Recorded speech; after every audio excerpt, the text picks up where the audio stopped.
Universal ஆலயத்தின் அன்றாட அட்டவணை.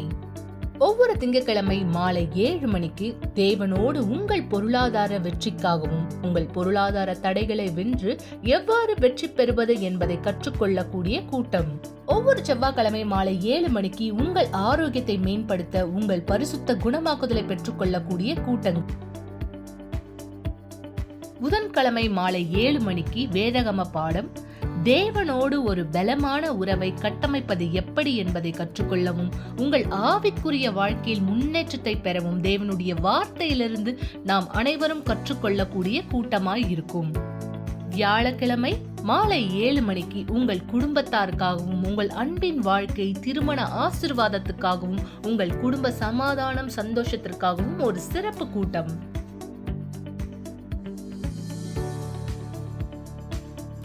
மேலும் வெள்ளிக்கிழமை மாலை 7 மணிக்கு விடுதலைக்கான கூட்டம்.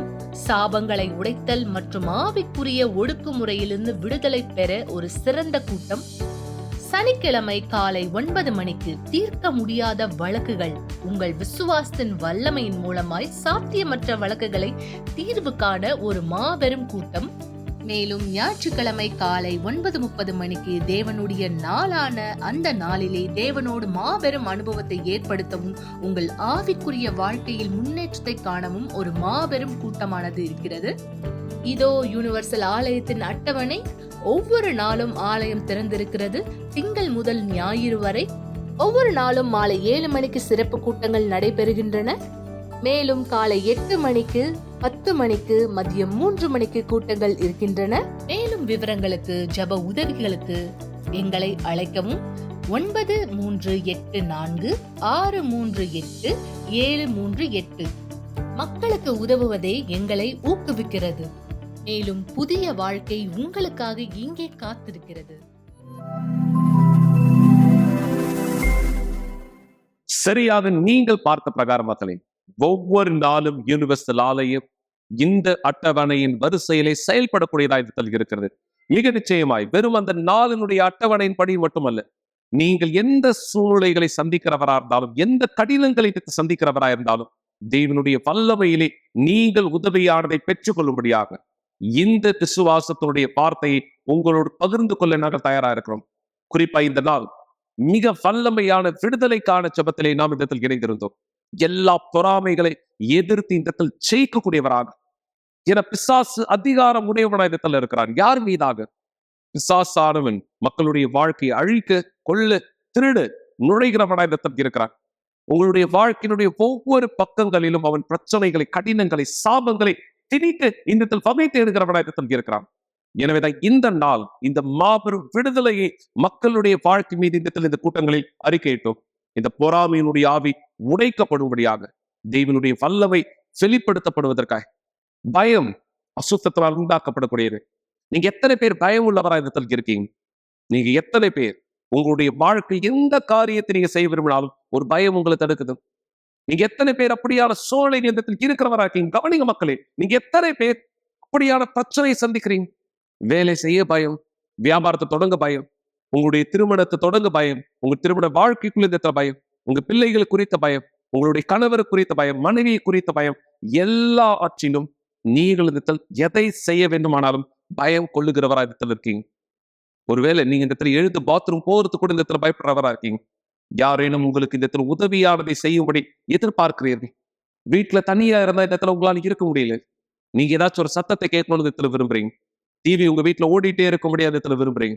அல்லது யாராச்சும் உங்க கூட இருக்கணும்னு எல்லா நேரத்துல விரும்புறீங்க. ஏன்னா நீங்கள் அப்படியான பயத்தின் ஆவியிலே பாதிக்கப்பட்ட ஒருவரா இருக்கலாம். தேவன் உங்களை விடுதலையாக்க விரும்புகிறார். அதுதான் பல மக்கள் இந்த நாள் இந்த பெற்றுக் கொண்டது கூட. நீங்க பார்க்க போற சாட்சியும் கூட அப்படிதான். இந்த பயத்தினுடைய ஆவியிலே இந்த நபர் இந்த வாழ்க்கையை வாழ்ந்தார். ஆனால் தேவன் இவரை விடுதலையாக்கினார். தேவன் என்ன செய்தார் பாருங்கள் இப்பொழுதே. என் பேர் ஷெலி. நான் யூனிவர்சல் ஆலயத்துக்கு வரத்துக்கு முன்னாடி பயத்தினாலையும் மன அழுத்தத்தினாலையும் பாதிக்கப்பட்டு இருந்தேன். எனக்கு அதிகமான பயம் இருந்தது, எனக்கு அதிகமான மன அழுத்தம் இருந்தது. என்னால் வீட்டில் தனியாக இருக்க முடியாது. எப்பொழுதும் என் கூட என்னுடைய மகள் இல்லைன்னா என் கணவர் கூட இருந்துக்கிட்டே இருக்கணும். நான் ரொம்ப அதிகமான பயத்தில் இருந்தேன். என்னால் குளிக்க கூட போக முடியாது. நான் குளிக்க போகிறது தான் என்னுடைய பிள்ளைகள் டோர்கிட்ட வந்து நிற்கணும். என்னால் குளிக்க கூட போக முடியாது, தண்ணியில் கூட என்னால் கை வைக்க முடியாது. ஏன்னா எனக்கு மறிச்சிருவேன், நான் இறந்துருவேங்கிற சத்தம் கேட்டுகிட்டே இருந்தது. நான் குளிக்க போகும்போது கண்ணை மூடும் போது எனக்கு நெருப்பு பட்டு நான் இறந்துருவேன், தண்ணி பட்டு இறந்துருவேன் அப்படின்னு நான் பயந்தேன். எனக்கு இந்த மாதிரியான குரல்கள் கூட கேட்டது, நீ சீக்கிரமாக இறந்துருவ, இன்னைக்கு இறந்துருவ.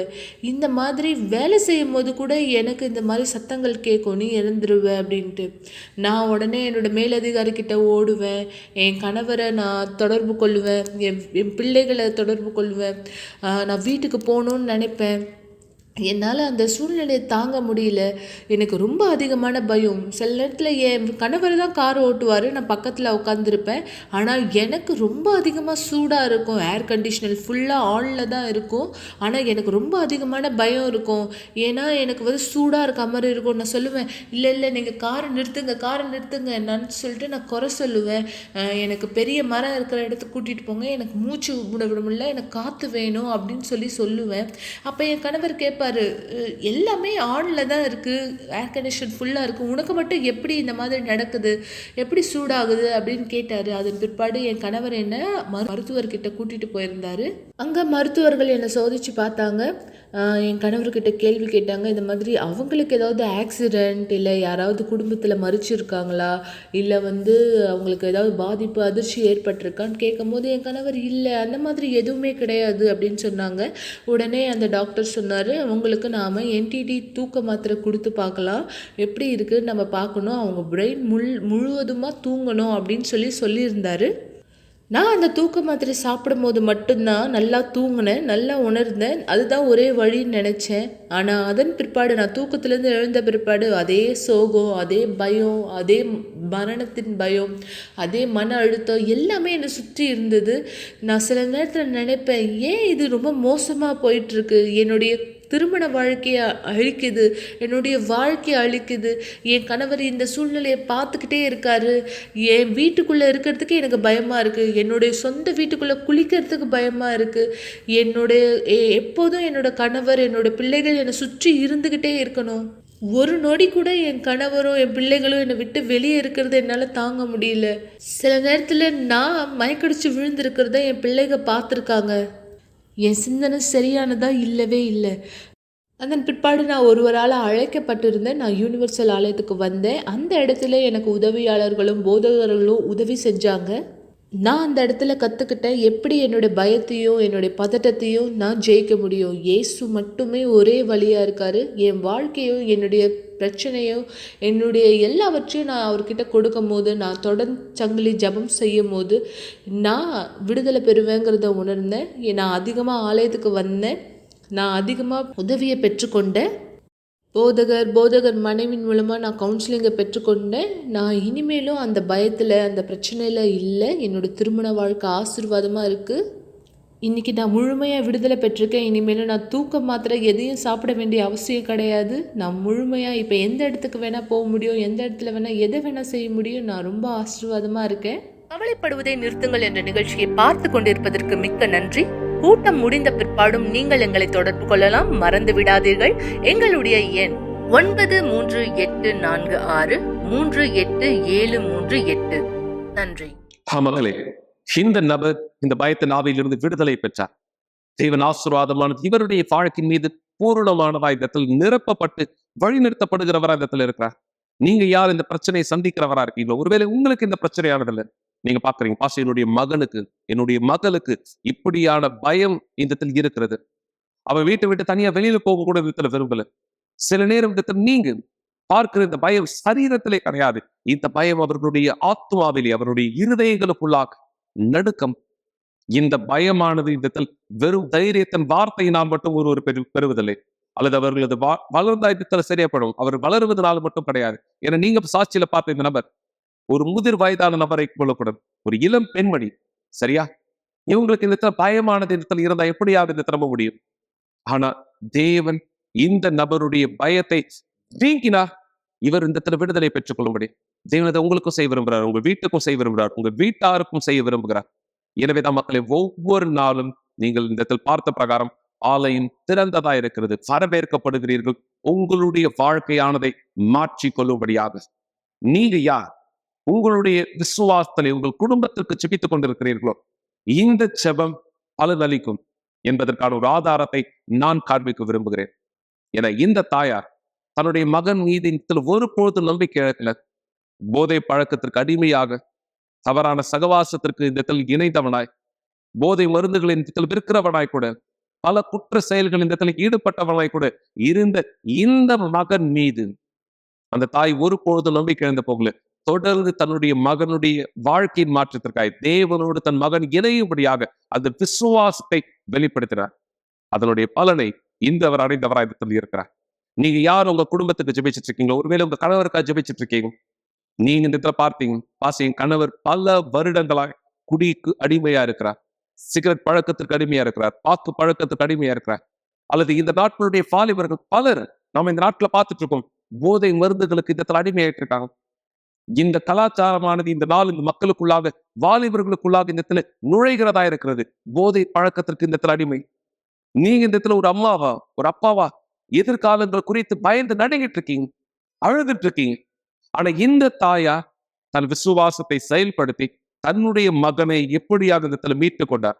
இன்று இந்த மகனுடைய தேவனுடைய மகிமைக்கான சாட்சி உங்களுடைய வீடுகளுக்குள்ளும் இதற்கு நடக்க முடியும் என்பதை நீங்கள் புரிந்து கொள்ளும்படியாக இந்த சாட்சியிலிருந்து பாருங்கள். இப்பொழுதே போதை பழக்கத்திற்கும் அதனுடைய விற்பனைக்கும் நான் மிகவும் அதிகமான விதத்துல மோசமாக நான் அடிமையாக தொடங்கினேன். எனக்கு தெரியும் சிறைச்சாலையில நான் பல வருஷங்கள் கழிக்க வேண்டியதா இருக்கும்ட்டு அந்த இடத்துல இருந்து நான் பல விதமான குற்றங்களிலும் கூட ஈடுபட தொடங்கினேன்.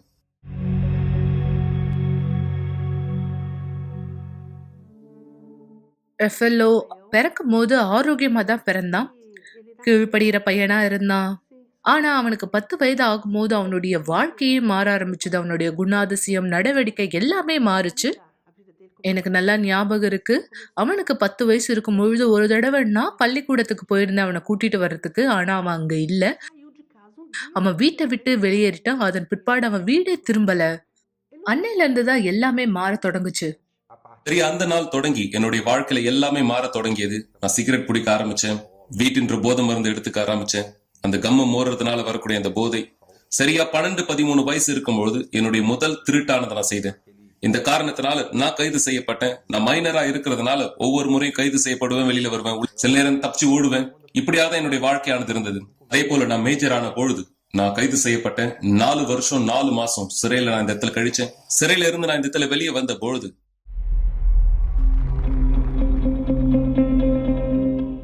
இந்த போதை மருந்து விற்கிற இந்த நபர்களோடு சேர்ந்து இன்னும் மோசமான விதத்துல நான் செயல்பட தொடங்க ஆரம்பிச்சேன். எல்லாமே அதிகரிச்சது. என்னுடைய கஷ்டம், என்னுடைய பிரச்சனை எல்லாமே. அந்த தருணத்துல நான் உதவிக்காக தேடிட்டு இருந்தேன். அப்பதான் யூனிவர்சல் ஆலயத்தை கண்டடைஞ்சேன். அங்கதான் நான் தேவனை கண்டடைஞ்சேன். மாபெரும் அற்புதமான தேவனை கண்டடைஞ்சேன். பரிசுத்த ஆவியினால நிரப்பப்பட்டேன். நான் இப்ப பலன் அடைந்து தண்ணீர் ஞானஸ்தானம் பெற்று பரிசுத்த ஆவி பெற்றேனோ, நான் அவருடைய வழிநடத்தல பெற்றுக்கொண்டேன். அப்பதான் நினைச்சேன், நான் இவனுக்காக, என் பையனுக்காக ஒரு நாள் கூட போராடினது இல்லைன்னு. நான் ஜெயிலுக்குள்ளாக அவமானப்படுத்தப்பட்ட நிறைய பல விஷயங்களை கடந்து போனேன். சில தருணத்துல ஆலயத்தை விட்டு போற சூழ்நிலை கூட இருந்தது. ஆனா நான் விசுவாசத்துல பலனாவும் ரொம்ப நிலையாவும் இருந்தேன். நான் எப்பெல்லாம் ஆலயத்தை விட்டு வீட்டுக்கு திரும்புறேனோ, என் வீட்டு பக்கத்துல 6 போலீஸ்காரர்கள் என் வீட்டை சுற்றி நிற்கும். அந்த தெருவுல இருக்கிறவங்க, என்னோட ஆலயத்தின் மெம்பர்ஸ் எல்லாருமே அந்த இடத்துல இருப்பாங்க. எல்லாருமே என்ன ஒரு மாதிரி பாப்பாங்க. நிஜமா என்ன பாப்பாங்க. ஒரு சில தருணத்துல மக்கள் நேரடியாவே வந்து பேசுவாங்க. நீ உன் நேரத்தை வீணடிச்சிட்டு இருக்க, அவன் ஒரு கிரிமினல் அப்படின்னு சொல்லி என்கிட்ட நேரடியாவே பேசுவாங்க.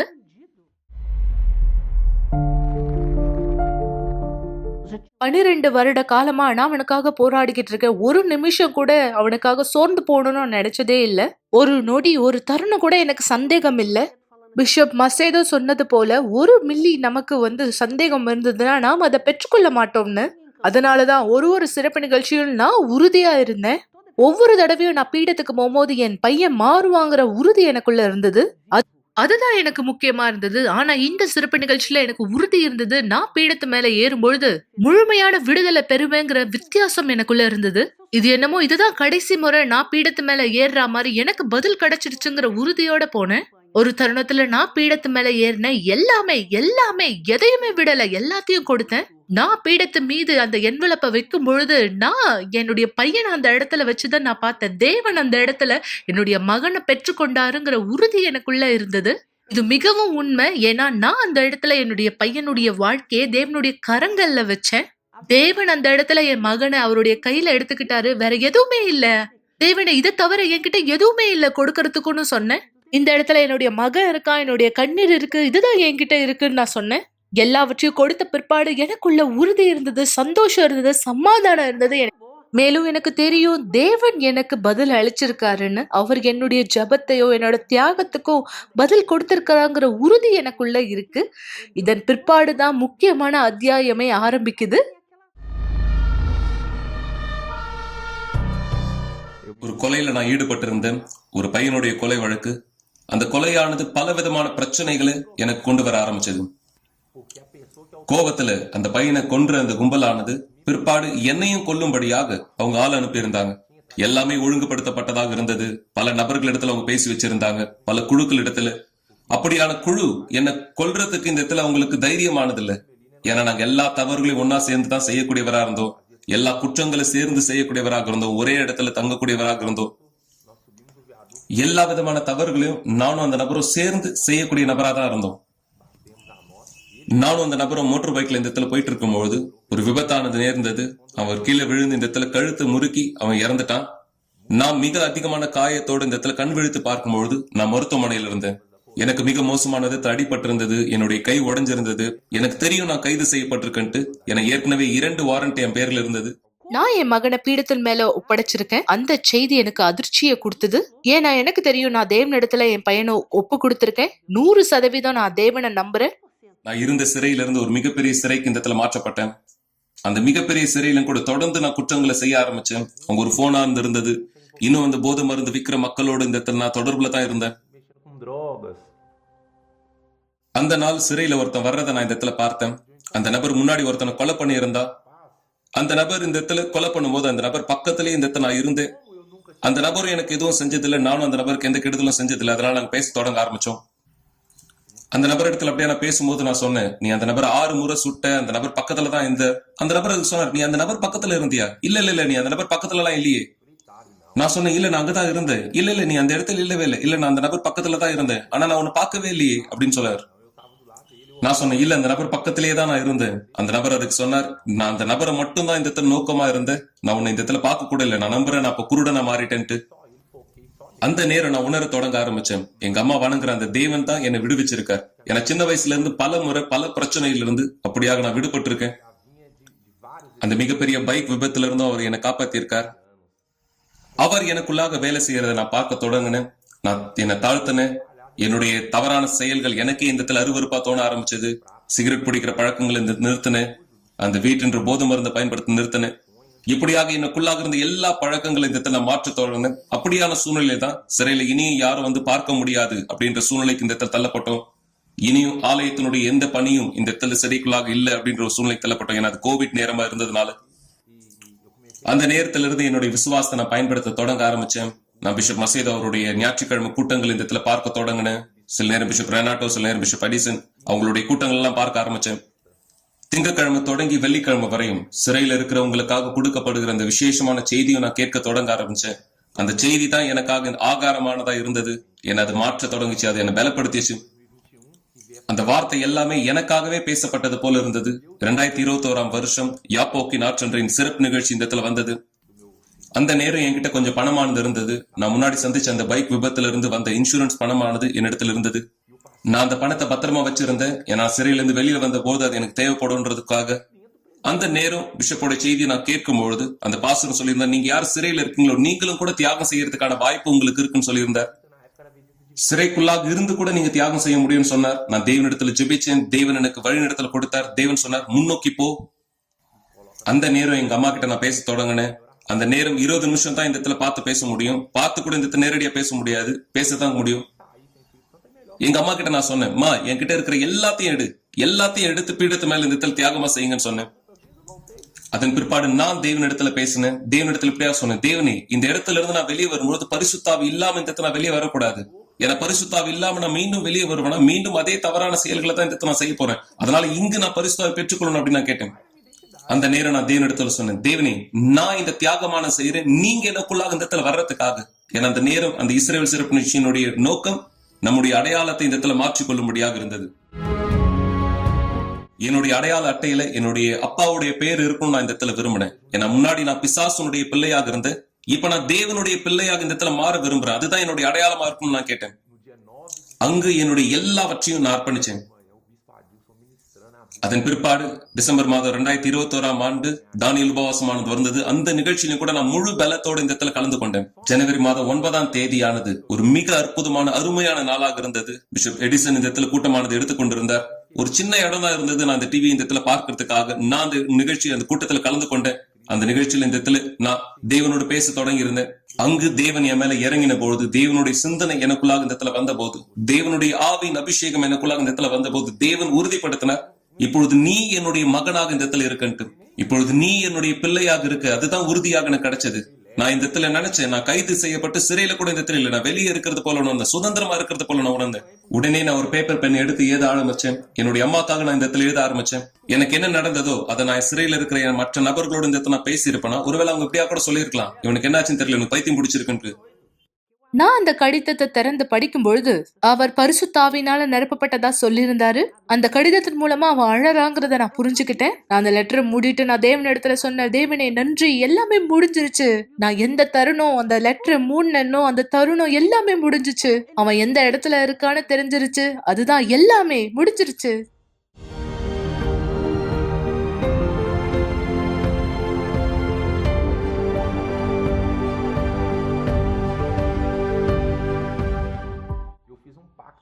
நான் தேவனோடு ஒரு உடன்படிக்கையான செய்திருந்தேன். தேவனை இந்த சிறையிலிருந்து நான் வெளியே இந்த இடத்துல காலடி எடுத்து வச்ச உடனே முதலாவதாக நான் உங்களுடைய வீட்டுக்கு இந்த இடத்துல வருவேன். ஏன்னா எங்க அப்பாவுடைய வீட்டுக்கு நான் போக விரும்பினேன். நான் தேவனுடைய பிள்ளையாக இப்ப எங்களுடைய அப்பா வீட்டுக்கு நான் இந்த இடத்துல போக விரும்பினேன். எங்க அம்மா எனக்கா கார்ல வெயிட் பண்ணியிருந்தாங்க. நான் போய் எங்க அம்மாவை பார்த்த உடனே முதலாவது எங்க அம்மாட்ட நான் சொன்னதுமா, முதலாவது நம்ம புறப்பட்டு போகிற முதல் ஆலயம் யூனிவர்சல் ஆலயம் எங்க இருக்கோ நாங்க நிறுத்துங்க, நான் இந்த ஆலயத்துக்கு போக விரும்புறேன். அது பெருசோ சின்னதோ, அது பேராலயமோ இல்ல, சின்ன ஆலயமா இருந்தா கூட முதலாவது நிறுத்துங்க, நாங்க போக விரும்புறேன்னு சொன்னேன். ஏன்னா நான் முதலாவது பீடத்துக்கு போக விரும்பினேன். எங்க அம்மா கார் நிறுத்தினாங்க, நான் ஆலயத்துக்குள்ள இந்த இடத்துல போனேன். நான் ஆலயத்துக்குள்ள அப்படியாக போகும்பொழுது என்னுடைய முழுமை எல்லாவற்றையும் நான் இந்த இடத்துல ஒப்படைச்சேன். அங்கு நான் இந்த இடத்துல எனக்கு எந்த பாஸ்டர் ஞானசானம் கொடுத்தாரோ அதே பாஸ்டர் அந்த ஆலயத்துல நான் இந்த இடத்துல பார்த்தேன். அந்த பாஸ்டரும் கூட ஆச்சரியத்தோடு இந்த இடத்துல பார்த்தார். அந்த இடத்துல நான் என்னுடைய முழு வாழ்க்கை இந்த இடத்துல ஒப்படைச்சேன். இன்னைக்கு நான் இந்த இடத்துல சிறைச்சாலையில் ஊழியம் செய்யக்கூடிய குழுல ஒரு பகுதியாக இந்த இடத்துல இருக்கேன். சிறையில செய்யக்கூடிய அந்த ஊழியத்துல நானும் ஒரு பகுதியாக இந்த இடத்துல இணைஞ்சிருக்கேன். இதைவிட பெரிய சந்தோஷம் இந்த உலகத்திலே கிடையாது. ஒரு தாயா என்னுடைய மகனுக்கு வேற என்ன வேணும்? பரிசுத்த ஆவியானவர் அவனுக்கு கிடைச்சிருக்காரு. நாம எப்போ ஒரு விஷயம் உறுதியோட போராடுறோமோ அதை நம்ம பெற்றுக்கொள்வோம். இதுதான் அந்த உறுதியின் அடையாளமா இருக்கு. இந்த உறுதி தேவனிடத்துல இருந்து வர்றதா இருக்கு. நிச்சயமாக இன்னைக்கு நான் பல தழும்புகளோடு கூட இந்த இடத்துல இருக்கேன், பல தழும்புகளோடு. ஆனா எல்லா தழும்புகளும் சரீரத்தின் வெளிப்புறத்துல தவிர என்னுடைய உட்புறத்துல இந்த இடத்துல ஒரு பொழுதும் எந்த தழும்புகளும் இல்லை. நான் உட்புறத்துல பரிசுத்தமா தூய்மையாக ஒரு வெண்பனியை போல இந்த நான் இருக்கேன். முதலாவதா நான் தேவனுக்கு நன்றி சொல்ல விரும்புறேன். அதன் பிற்பாடு என்னுடைய அம்மாவுக்காக நான் நன்றி சொல்ல விரும்புறேன். ஏன்னா இந்த எல்லா வருஷங்களிலும் அவங்க ஒரு பொழுதும் என் மேல இந்த சந்தேகத்தை இந்த இடத்துல எடுத்துக்கல. எங்க அம்மா என்கிட்ட சொல்லியிருந்தாங்க, நான் கேட்டிருந்தேன், அம்மா நான் மாறுவேன்றதுல உங்களுக்கு ஏதாவது சந்தேகம் இருந்ததா? எங்க அம்மா சொன்னாங்க, எனக்கு எந்த சந்தேகமும் ஒரு பொழுதும் இருந்ததில்லை. இந்த எல்லா வருஷங்களும் என்னை நம்பி எனக்காக போராடினது, எனக்காக தியாகம் செஞ்சதுக்காக நன்றி சொல்றேன். ஒரு பொழுதும் அவங்க நம்பிக்கை எழுந்து போல பலவிதமான போராட்டங்கள் இருந்த பொழுதும் தொடர்ந்து அந்த போராட்டத்துல உறுதியானவரா இருந்தாங்க. அதனுடைய அடையாளமா நான் இந்த இடத்துல இருக்கேன். தேவனுடைய வல்லமையினால வெற்றியை கைப்பற்றி நபராக உங்களை நான் அதிகமா நேசிக்கிறேம்மா.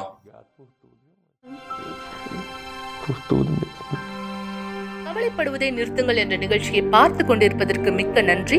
கூட்டம் முடிந்த பிற்பாடும் நீங்கள் எங்களை தொடர்பு கொள்ளலாம். மறந்து விடாதீர்கள், எங்களுடைய எண் 9346387738.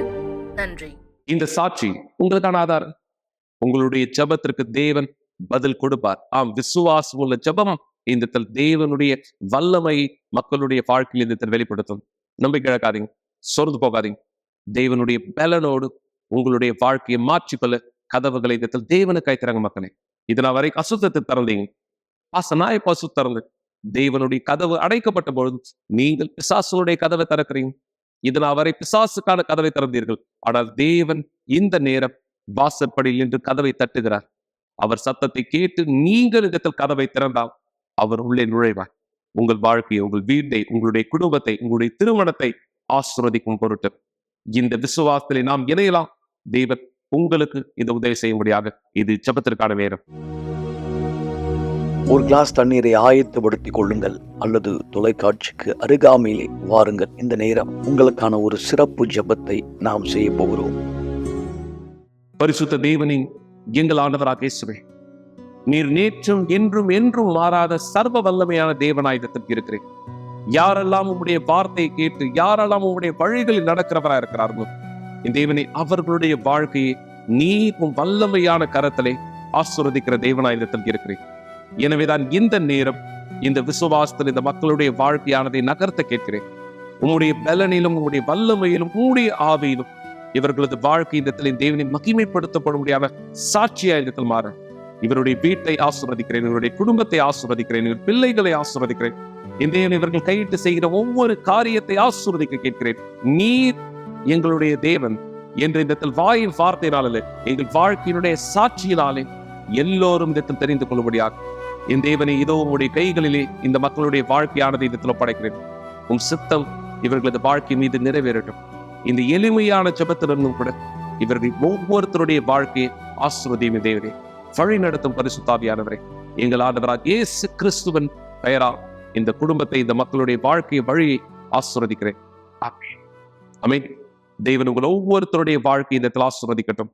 தேவன் உங்களை இந்த பாதுகாத்து பலப்படுத்தட்டும். மக்களை மறக்காதீர்கள், இந்த ஞாயிற்றுக்கிழமை மிக விசுவாசத்தினுடைய சிறப்பான கூட்டத்திலே நாம் இணையும்படியாக இந்த மாதத்தினுடைய முதல் ஞாயிற்றுக்கிழமை உங்களுடைய ஆத்துமா மிக முக்கியமானது. சரீரத்தை குறித்து கவலைப்படாதீர்கள், உங்களுடைய ஆத்துமாவை குறித்து இந்த கவலைப்படுங்கள். உங்களுடைய ஆத்துமாவின் நிலை எப்படியானது என்பதை குறித்து யோசியுங்கள். தேவன் அதை எப்படியாய் வழி நடத்தி ஆசீர்வதிக்க விரும்புகிறார் என்பதை இந்த யோசியுங்கள். இந்த நிகழ்ச்சியுடைய முடிவில் நீங்கள் இந்த வீடியோவானது பாருங்கள். உங்களுடைய ஆத்துமா எங்கு இந்த செல்லும்? தேவன் உங்கள் வாழ்க்கை மீது அவர் எப்படியான திட்டத்தை இந்த வைத்திருக்கிறார். நீங்க சென்னையோ சென்னை சுற்றுப்பகுதியை சார்ந்தவரோ இந்த இருக்கலாம். ஆம், நீங்கள் சென்னை சுற்றுப்பகுதியை சார்ந்தவர்னா நீங்க ஆலயத்தை நேரடியாக கலந்து கொள்ளலாம். அல்லது மும்பை, ஹைதராபாத்ல இருக்கீங்கன்னா நீங்க அங்கேயும் கலந்து கொள்ளலாம்.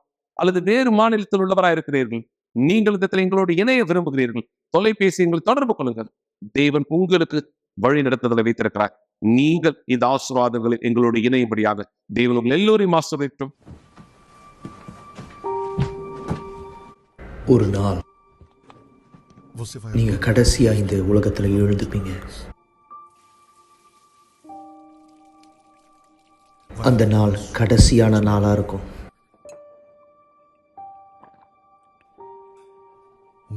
கடைசியா ஒரு முறை நீங்க காலை உணவை சாப்பிடுவீங்க.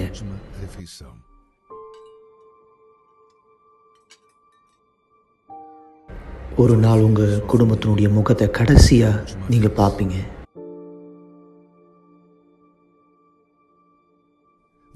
உங்களுடைய கடைசியான வார்த்தையை சொல்லுவீங்க. உங்களுடைய கண்கள் கடைசியா ஒரு முறை சிமிட்டும்.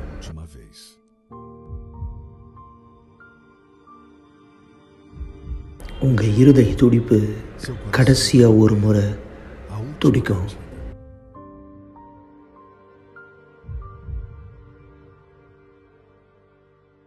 நீங்க கடைசியா ஒரு முறை மூச்சை இழுத்து விடுவீங்க.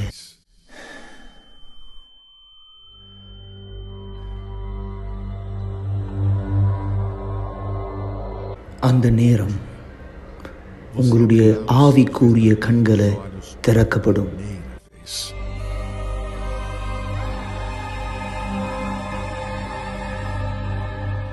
அந்த நேரத்தில் நீங்க புரிஞ்சுப்பீங்க எந்த அளவுக்கு உங்களுடைய ஆத்மா உண்மையானது அப்படின்னு.